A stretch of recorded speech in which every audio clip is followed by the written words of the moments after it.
काशीपुर नामक एक गांव था। वहाँ मंगरू नामक एक लालची जमींदार रहता था।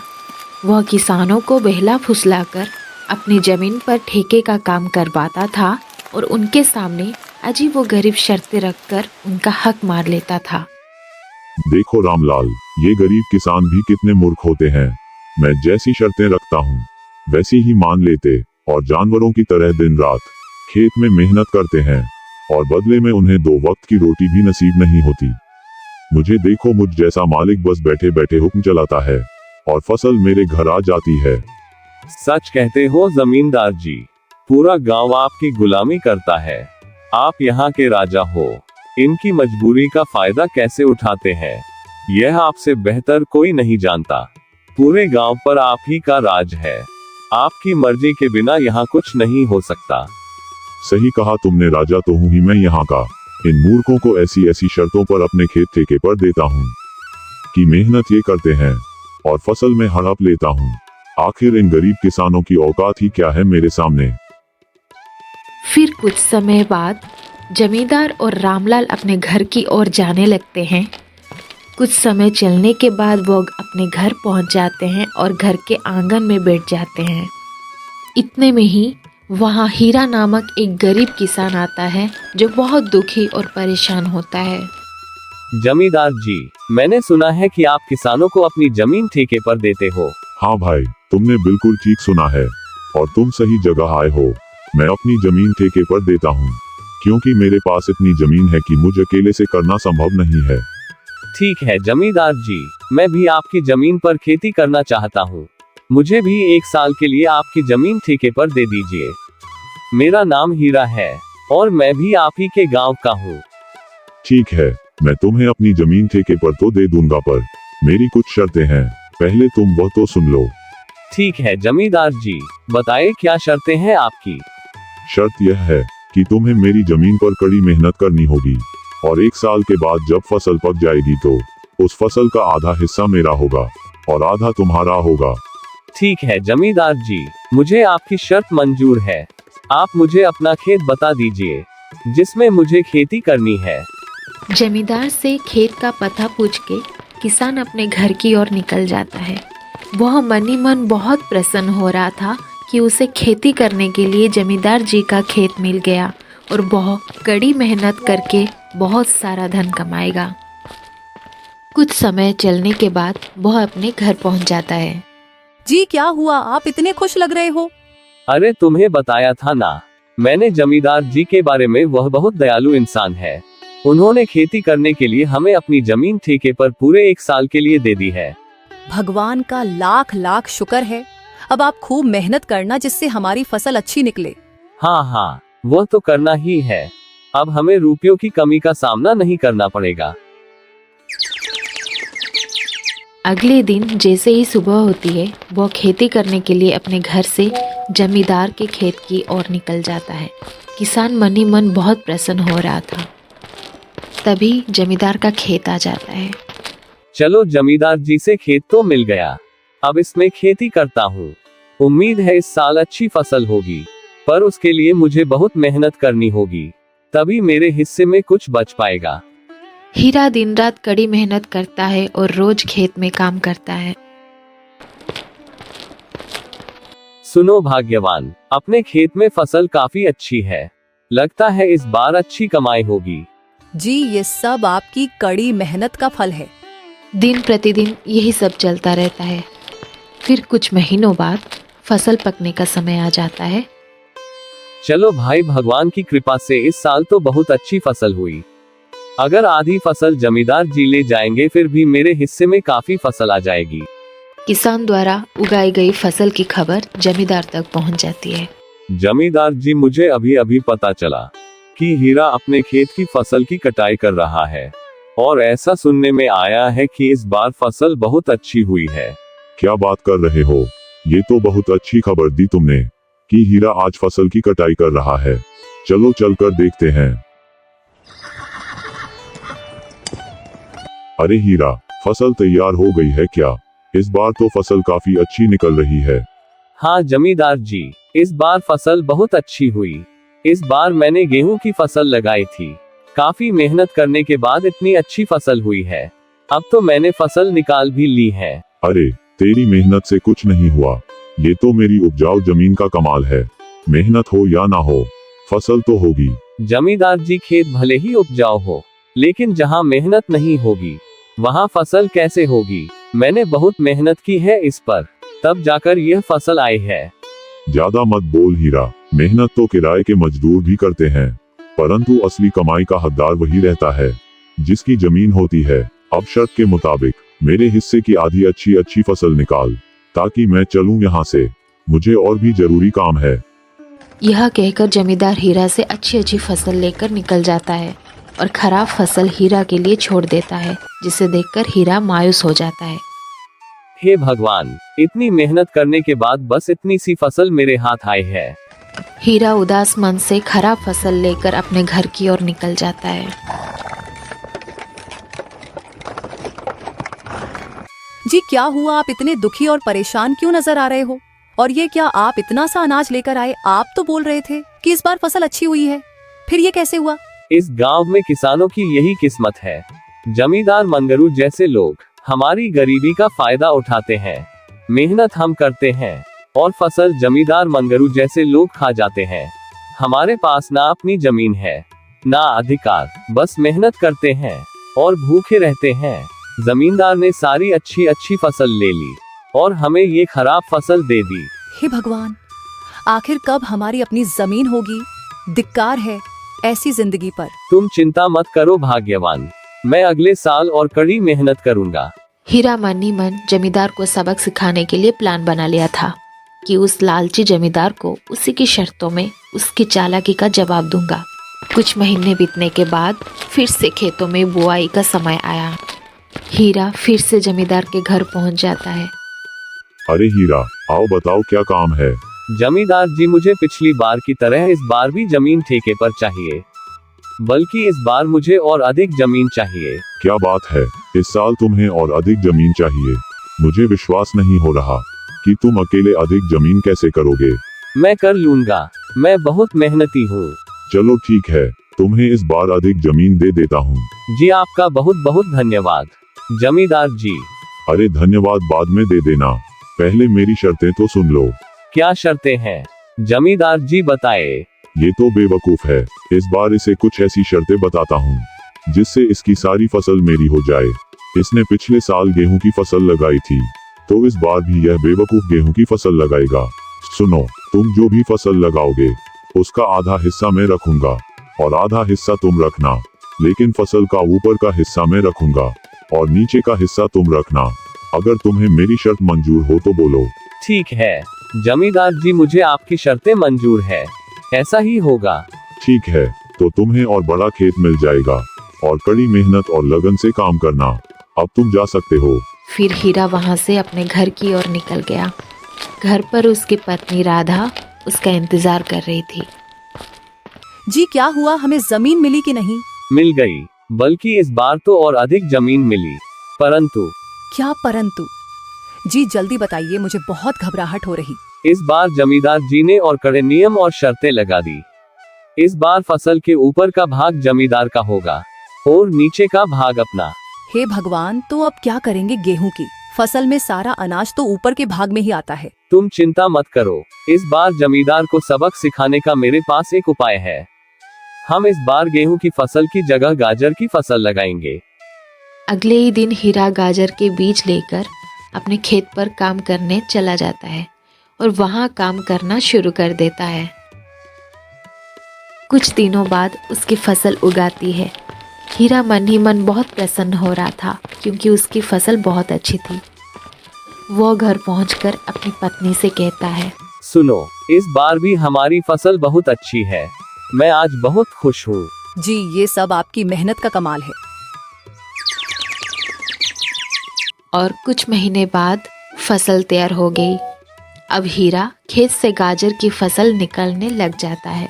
फसल की खबरें मिलते ही जमींदार हीरा के पास पहुंच जाता है। अरे हीरा, क्या बात है, फसल निकल गई? जी जमींदार जी। शर्त याद है ना, तुम्हें आधी फसल मेरी आधी तुम्हारी। हाँ जमींदार जी, मुझे सब कुछ याद है, आधी आपकी और आधी मेरी।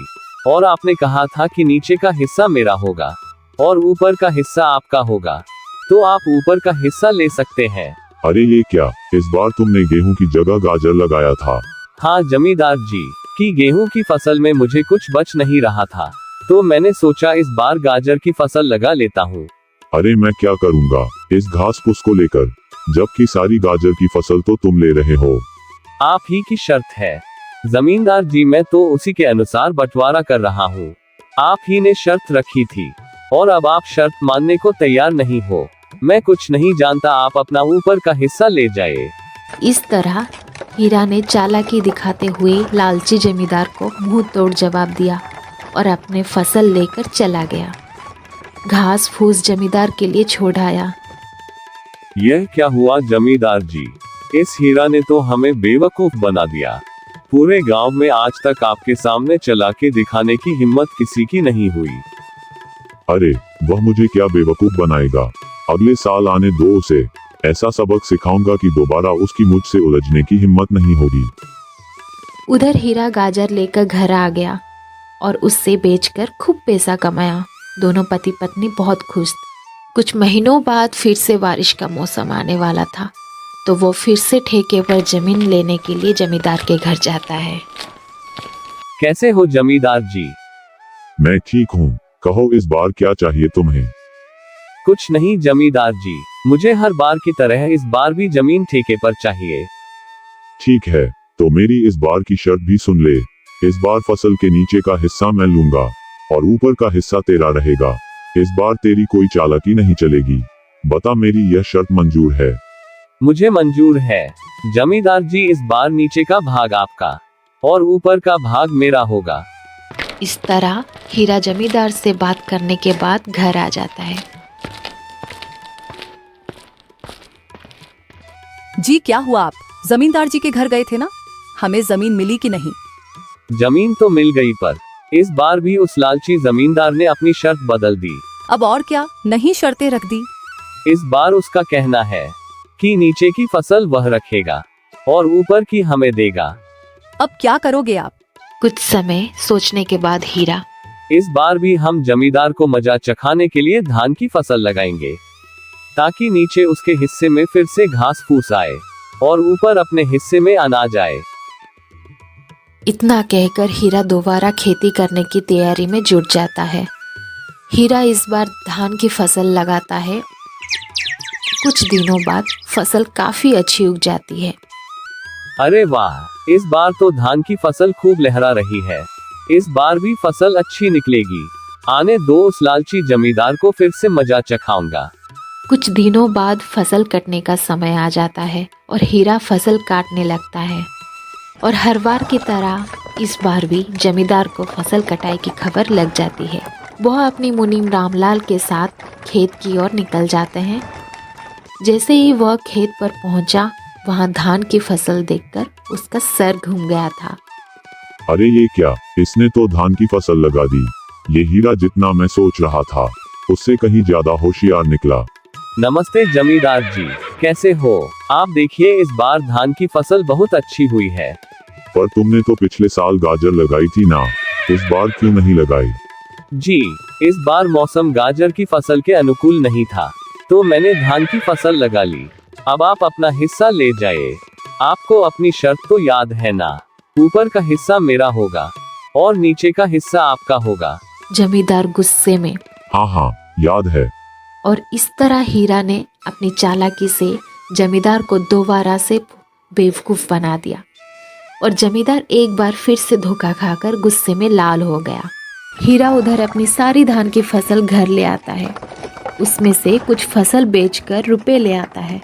अरे मालिक, आप इस छोटे से किसान का दिमाग तो देखिए। आप जैसे इतने बड़े चालबाज को दोबारा से बेवकूफ बना दिया।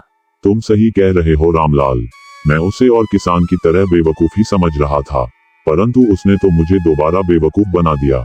आने दो इस बार उसे अपने पास, फिर उसे बताता हूँ कि मैं कौन हूँ। हीरा की सूझबूझ से अब उनके पास रुपए भी आ गए थे। दोनों पति पत्नी काफी खुश थे। कुछ समय बाद फिर बारिश का समय आने वाला था।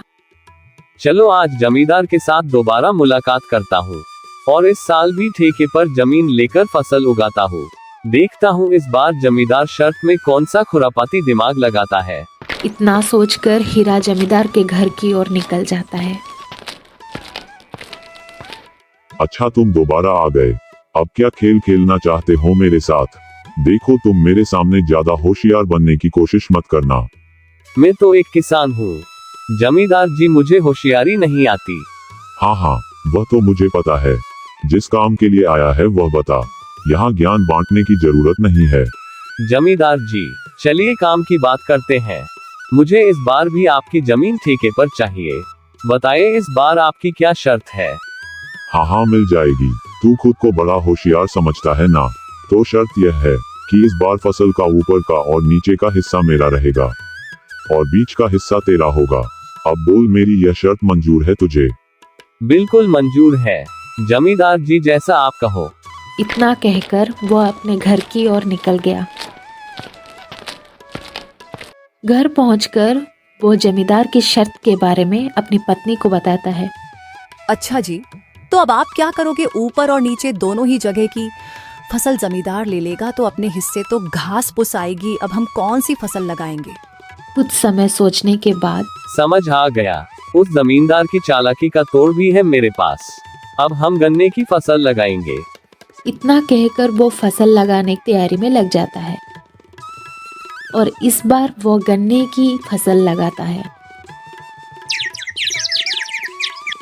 कुछ दिनों बाद किसान की फसल बड़ी हो जाती है। हर बार की तरह इस बार भी फसल अच्छी होने से मुझे अच्छी आमदनी होगी। उधर फसल कटने का समय आता है तो जमींदार और रामलाल खेत की ओर आते ही दिखाई देते हैं। कुछ समय में दोनों बातें करते हुए खेत के पास पहुंच जाते हैं और जैसे ही वो खेत पर पहुंचते हैं, अरे जमींदार जी, ये हीरा तो आपका भी बाप निकला। देखो जरा इसने इस बार कौन सी फसल लगाई है। अरे ये क्या? ये तो गन्ने की फसल है। वही तो, अब इस गन्ने की फसल में से ऊपर का हिस्सा और नीचे का हिस्सा आपका होगा और बीच का हिस्सा हीरा का। मतलब इस बार भी आपके हिस्से घास फूस ही आएगा। अरे हाँ, इसका मतलब मैं इस बार भी बेवकूफ बन गया। मान गए इस हीरा किसान के दिमाग को। अरे आइए आइए जमींदार जी, कैसे हो आप? और आप दोनों क्या बात कर रहे हो, जरा मुझे भी बताओ। अच्छा, एक तो चोरी ऊपर से सीना जोड़ी। तुमने जमींदार जी को इस बार भी बेवकूफ बना दिया। मैं भला जमींदार जी को क्या बेवकूफ बनाऊंगा? आप तो पूरे गांव को बेवकूफ बनाते हो और गरीब किसानों के हक की कमाई खाते हो। देखो मैंने इस बार गन्ने की फसल लगाई है और आपकी शर्त के मुताबिक ऊपर नीचे की आपकी और बीच की मेरी। अरे ओ किसान, जमींदार जी को ज्यादा होशियारी दिखाने की कोशिश मत करना। बेईमानी और धोखाधड़ी में वह सबके बाप है। ये खेत भी हमारा है और फसल भी हमारी है। अरे ओ रामलाल, बस कर चिल्लाने की जरूरत नहीं है। शायद हमारी ही करनी का फल है। हमने भोले भाले इन किसानों को बहुत ठगा है। पहली बार हमसे किसी ने पंगा लिया है और इस हीरा ने मेरी आंखें खोल दी। हमने किसानों के साथ बहुत गलत किया है। मैं समझ चुका हूँ कि अब मैं किसी किसान को परेशान नहीं करूँगा और ना ही किसी की गरीबी का फायदा उठाऊंगा। उन्हें उनकी मेहनत का बराबर पैसा दूंगा। जमींदार जी, आपने बहुत अच्छी बात की है। एक किसान दिन रात, धूप बरसात में खेतों में काम करता है। वह उसकी खून पसीने की कमाई होती है। आखिर उसका भी परिवार होता है। ना कभी अच्छे कपड़े पहन पाता, ना ही कभी अच्छा खाना खा पाता है। दिन रात दूसरों का पेट भरने के लिए काम करता रहता है। ऐसे में उन्हें तरसाना ठीक नहीं है। उनका हक तो उनको मिलना चाहिए। इस तरह हीरा ने बड़ी ही चतुराई से उस लालची जमींदार को सबक सिखाकर सही रास्ते पर ले आया। जमींदार ने वादा किया कि अब आगे से किसी भी किसान का हक नहीं मारेगा। उस दिन के बाद उस गांव के किसान खुशी खुशी रहने लगे।